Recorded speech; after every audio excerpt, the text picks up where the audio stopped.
கேளுங்க என்ன? ஆ தொடர்ந்து நானு விரதம் இருந்துகிட்டே இருக்கிறேன். நீர் பயிற்சி. மயக்கம் ஒரு வருதா? மயக்கமா இருக்கு. என்னால எல்லா வேலையும் செய்ய முடியல. அதனால ஒரு வேளை மட்டும் டெய்லி ஏதாவது எடுத்துக்குவேன். அதுதான் என்னால சாத்தியம். ஆனா இப்ப ஆ அது ஃபுல் விஷம் டைமா இல்ல, இல்ல, இல்ல. விஷம் சேர்ந்துருச்சு உடனே ஒரு சப்பாத்தி வச்சு நெறைய காய்கறி வச்சு சாப்பிடுங்க சரியாயிரும். ஓகே. அது இப்ப நான் இது மாரி எவ்வளவு நாளைக்கு தொடர்ந்து இருக்கணும்? நான் வந்து இப்ப அகத்தூய்மைக்காக வந்தேன். இப்ப நான் தவநிலைக்கு போற சூழ்நிலையில இல்ல. நெறைய வேலை, வீட்டு வேலை, அது கமிட்மெண்ட்ஸ்ல இருக்கிறோம். ஆ தொடர்ந்து நான் ஒரு வேளை உணவு எடுத்துக்கிட்டு இருக்கிறதுனா, எனக்கு இது ஒரு சாதாரண விஷயமா அது இருக்குது. ஒண்ணும் பிரச்சனை இல்ல. அ நீங்க ஒரு வேளை எடுத்துக்கிட்டு சுத்தப்படுத்திட்டு வாங்க அதுவே மாறிக்கும். ஓகே. உங்களுக்குள்ள நான் கழிவு இருக்கிற காலையில வரைக்கும் இருங்க. அப்ப உங்க உடம்புல எவ்வளவு கழிவு இருக்குன்னு தெரிஞ்சுக்கங்க. அப்புறம் கழிவு சேர்ந்து 7 மயக்கம் வரும். ரத்தத்துல வந்து 7 கழிவு கிலோ சேர்ந்துட்டே இருக்கு.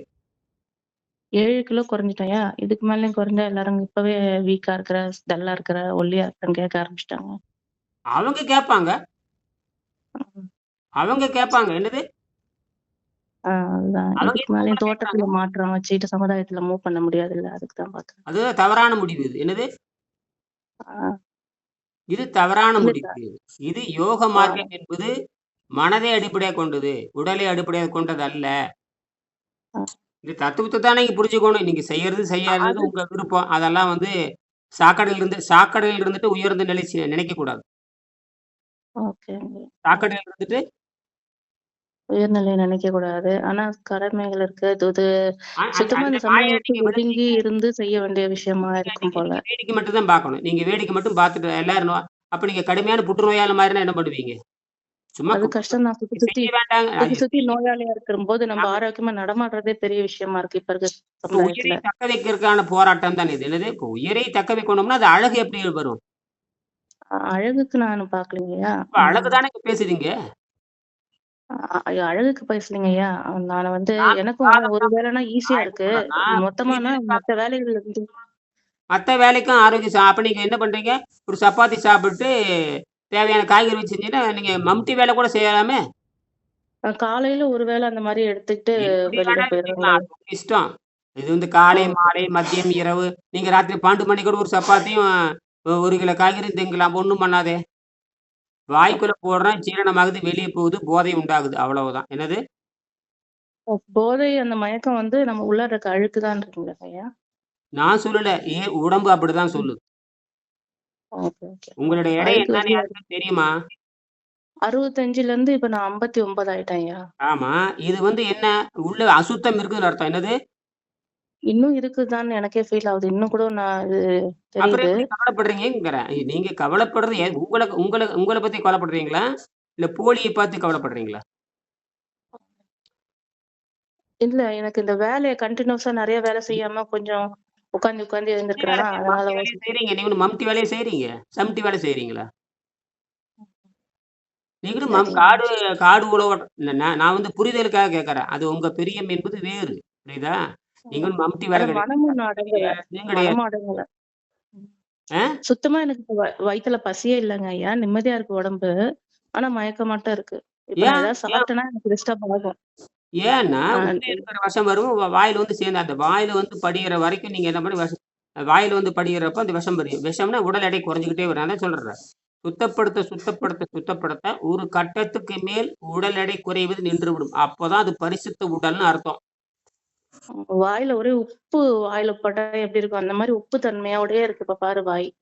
அதுதான் அவ்வளோ விஷம் இருக்கு. என்னது? ம். இந்த உடல் எடை சின்ன சின்ன குறையுதுன்னு கொப்பளம் என்னன்னு வருது. புரியுதுங்களா? உடல் எடை வாயில குறையுது. சின்ன சின்ன கொப்பளம் வருது, குறையுது. தானாவே மறைஞ்சு போகுது. ஆமா. அதெல்லாம் வெளிப்படுது. விஷத்த வெளிப்படுத்துது. நீங்க விட்டு விட்டு வேலை செய்யலாம். நீங்க விட்டு விட்டு செய்யலாம். எப்படி? எப்ப வேணா ஒரு விடலாம். எப்ப வேணா ஒரு விடலாம். வேள எப்ப வேணா தொடரலாம். எப்ப வேணா காரணம் அத சொல்லிக்கலாம். எப்ப வேணா தெளிவாகறப்ப செய்யலாம். விட்டுடுறதுன்றது புரியலையா? விட்டுடுறதுன்னா எப்படிங்கய்யா? அது ஒரு வேள இப்ப உணவு செய்ய எடுத்துக்கிறதா? வேண்டியதுதான். ஒரு நாள் விடுங்க, ஒரு நாள் செய்யுங்க. சும்மா பொழுதுக்கு வாங்க. இது பொழுதுபோக்கா கவனிங்க, பொழுதுபோக்கா செய்யுங்க. பெருசா அப்படி நீங்க புரியுதுங்களா? சாதிக்கிற மாரி எனக்கு வந்து வந்துட்டு காலையில 8:30 மணிக்கு ஒரு உணவு எடுத்துக்கிட்டு அப்படியே கன்டினியூஸா எவ்வளவு நாள் வேணா இருக்கலாம்யா எனக்கு. இப்ப என்னுடைய உடல்நிலை, மனநிலை அந்த இதுக்கு வந்துருச்சு. அதான் உங்ககிட்ட ஒரு ஒப்பீனியன் கேட்கிறேன். அது சரிதான். நான் காரணம் இயற்கை காரணத்த சொல்லி நான் வந்து ஆ பரிணாம வளர்ச்சி அடிப்படையில சொல்றேன். நீங்க என்ன பண்றீங்க? ஒரு கொஞ்சம் வேகத்த குறைக்கணும்னு நெனைக்கிறீங்க. அது இயற்கை தானே! நீங்க சரி. வேற என்ன காரணம் சொல்றீங்க? நான் வந்து மம்டி வேலை, சம்டி வேலை இல்லைங்கிறேன். அப்புறம் அதுதான். அதனால மம்டி வேலை, சமையல் வேலை இருந்தா, நீங்க ஒரு சப்பாத்தியுமே வேக வச்சு எல்லாரும் திங்கிறது தானே! ஒரு சப்பாத்தி, வேக வைத்த காய்கறி. இதெல்லாம் சப்பாத்தியும் வேக வைத்த காய்கறி யாரும் திங்கிறது இல்ல.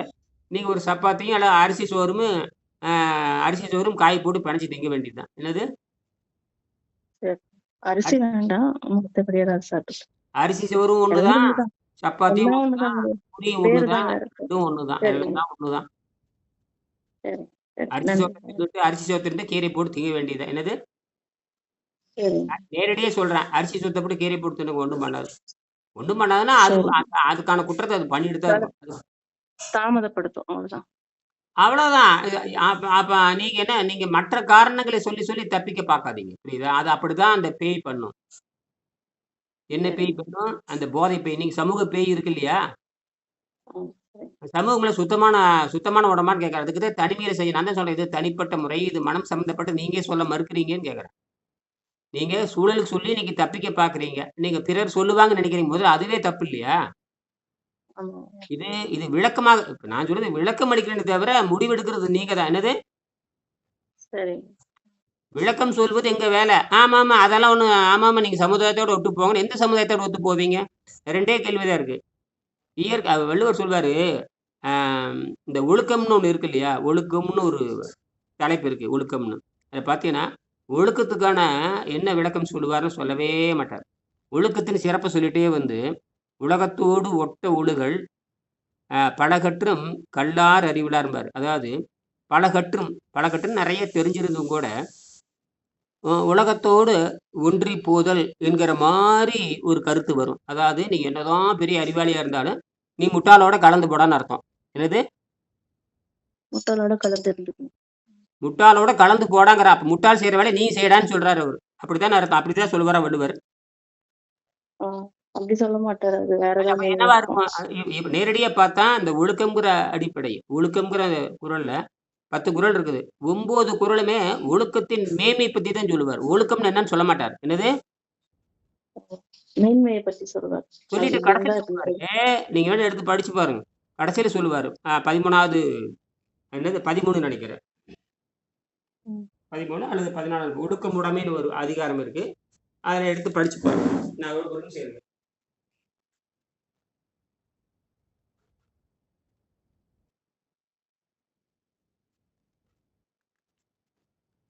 ம். 14வது அதிகாரம். 14 அது நம்ம குறள்ல சொல்லியாச்சு. நம்ம புத்தகத்திலே இருக்கு. நான் இன்னைக்கு கூட அந்த பாடம் உங்களுக்காக பாடம் நடத்துறேன். வேணா இப்போ அ இப்போ என்ன தீவிரமா குழுவுல வந்துருங்க. இல்ல. இது சொல்லி குழுவுல முடிச்சுட்டு வந்துருங்க. மறுபடியும் குழுவுல கூப்பிடுறேன். இது சொல்லி முடிச்சுட்டு மறுபடியும் குழுவுல கூப்பிடுறேன். இருங்க நிறைவு செஞ்சுக்கிறேன். சரியா? ஓகே. ஓகே. ஒண்ணும் தப்பில்ல. என்ன நம்ம குழு ஒரு நாளைக்கு 4 பாடம் நடத்துறேன். வருஷத்துக்கு 1500 பாடம் நடக்குது. வருஷத்துக்கு அ வருஷத்துக்கு 1500 பாடம் நடத்துறது சாதாரண விஷயமான்னு கேட்கிறேன். எனக்கு இது சாதாரணம் தான். ஏன்னா நான் 20 வருஷமா கத்திக்கிட்டு தான் இருக்கேன். 20 வருஷமா ஓகே. கத்திக் கொண்டு தான் இருக்கிறேன். ம். பர் ஹவர் இப்பல்லாம் ஃபீஸ் இங்க. இங்கெல்லாம். Plus lectures. என்னம்மா? பர் ஹவருக்கு இவ்வளோன்னு ஃபீஸ் ஐயா. புரியல எனக்கு. இல்லைங்க ஐயா. சொல்லுங்க ஐயா. நீங்க அந்த இது குறள் சொன்னீங்கல்ல. ஒழுக்கம், விழுப்பம் குறள். தரலான்னு ஒழுக்கத்த சொல்லுவாரு. பரிந்தோம்பி ஆ. காக்க ஒழுக்கம். அடக்கமுடைமை பத்தி சொல்லுவாரு. மறப்பினும் ஓத்துக்குடலாவும் பாப்பான் பிறக்கொழுக்கும் குன்றக்கடலும். மறந்து விட்டாலும் கூட மீண்டும் படிச்சிரலாம். ஆனா ஒழுக்கம் குறைந்து விட்டால் மீண்டும் மீட்க முடியாதுங்கிறாரு. ஏதாவது ஒண்ணு மறந்துடுறீங்கன்னு வச்சுக்கங்க. அதை மீண்டும் நினைவுபடுத்தி கொண்டு வந்துரலாம். ஆனா ஒழுக்கம் தவறிவிட்டால் ஆ. திருப்பி வர முடியாது. அது இந்த ஒழுக்கத்தினோட மேன்மை சொல்றாரு. என்ன ஒழுக்கம்ன்னு சொல்லாமயே சொல்லுவாரு. அப்ப ஒழுக்கத்தினோட மேன்மை தான் சொல்லிட்டு வர்றாரு. கடைசியில அப்படியே வரப்ப கீழ வர்றேன். ஆ 9 குறளுமே ஒழுக்கத்தின் மேன்மை சொல்கிறது. ஒழுக்கம் உடைமை ஒழுக்கம் உடையாருக்கு உள்ளாவே தீய வடுக்கையும் வாயால் சொல்லல். நன்றிக்கு வித்தாகும் நல்லொழுக்கம் நன்றிக்கு வித்தாகும் நல்லொழுக்கம் தீயொழுக்கம் அ தீயொழுக்கம் என்றும் இடுமை தரும். அதாவது ஒழுக்கத்தினுடைய சிறப்ப தான் சொல்றாரு. ஆனால் 10வது குறள்ல மட்டும் தான் ஒழுக்கம்னா என்னன்னு சொல்லுவாரு. அப்ப சொல்லுவாரு, உலகத்தோடு ஒட்ட ஒழுகல் பலகற்றும் கல்லார் அறிவில்லாதார்ம்பார். அதாவது உலகத்தோட அ உலகத்தோட ஒட்ட ஒழுகல் என்று சொன்னா உலகம்னா நீங்க எப்படி வேணா வச்சுக்கலாம். அ உலகத்தோடு ஒட்ட ஒழுகல்னா பிறரோடு ஒத்து போறது. நீ நெறைய கற்றிருந்தாலும், பிறரோடு ஒத்துப் போகவில்லை என்று சொன்னால், நீ படித்திருந்தும் பயனில்லைங்கிறாரு. படித்திருந்தும் அறிவிருந்தும் பயன் படிப்பிருந்தும் பல அறிவாளியா இருந்தாலும் கூட மிகச்சிறந்த அறிவாளிக்கு நீ முட்டாளோட ஒத்து போடும் நான் சொல்றேன். இது முட்டாள் உலகம் நான் சொல்றேன். அப்ப அறிவாளி உலகம் அப்ப முட்டாள் உலகம் ஒண்ணு இருந்தால் இன்னொரு உலகம் எப்படி இருக்கும்? இன்னொரு உலகம் அதுக்கு எதிரா எப்படி இருக்கும்? முட்டாள் உலகம் அதுக்கு எதிரானது. அறிவாளிகள் உலகம். சரி. அப்ப நீங்க முட்டாள் உலகத்துல சேர போறீங்களா? அல்லது அறிவாளி உலகத்துல சேர்றதா இது முடிவெடு இது விவாதம். இது நீங்க முடிவு எடுக்க வேண்டியது உங்க கதை. அதாவது நீங்க இப்ப தற்காலிகமா முட்டாள் உலகத்தோட இருக்கலாம். தற்காலிகமா சரி. முட்டாள் உலகத்துல இருந்தா வேண்டும். இருந்து ஆக வேணும் இல்லையா? இருக்கலான்னு பொதுவா சொல்றேன். இருந்து ஆக வேணும்னு நான் சொல்லவே மாட்டேன். புரியுதா? ஆ. இதெல்லாம் இப்படி முயற்சி பண்ணா இப்படித்தான் போகும். சரி. இப்ப இன்னொன்னு சொல்றாரு. அது 100வது 100வது இது பத்தி 14வது தலைப்பு. நான் 100வது தலைப்பு சொல்லிட்டு இந்த வகுப்பு நிறைவு செய்றேன். அப்புறம் ஒரு வகுப்புல கூப்பிடுறேன். 100வது தலைப்பு எத்தனாவது தலைப்பு? 100. 100வது. எப்படி எடுத்திருக்காரு பாருங்க. 100வது தலைப்பு பண்பு உடைமை. பண்பு என்ன உடைமை?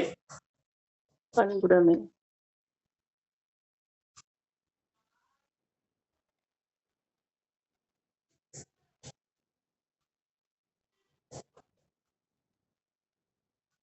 அது சொல்றாரு வள்ளுவர் சொல்றாரு. அதாவது பண்புடையார் பட்டுண்டு உலகம் பண்புடையார் பட்டுண்டு உலகம் அகுதி இன்றேல் மண்புக்கு மாய்வது மண். அதாவது இந்த இந்த ஒழுக்கம்ங்கிறத எங்க கொண்டு வைக்கணும்னா, பண்புடையார் உலகத்தை சார்ந்து வாழ்ந்தால் நீங்கள் காப்பாற்றப்படுவார். பண்புடையார் உலகத்தை அப்புறம் 2 உலகம் இருக்குது. பண்பு இல்லாத உலகம், பண்பு உடைய உலகம் எழுதுறாரு. அந்த இடத்த சொல்றாரு.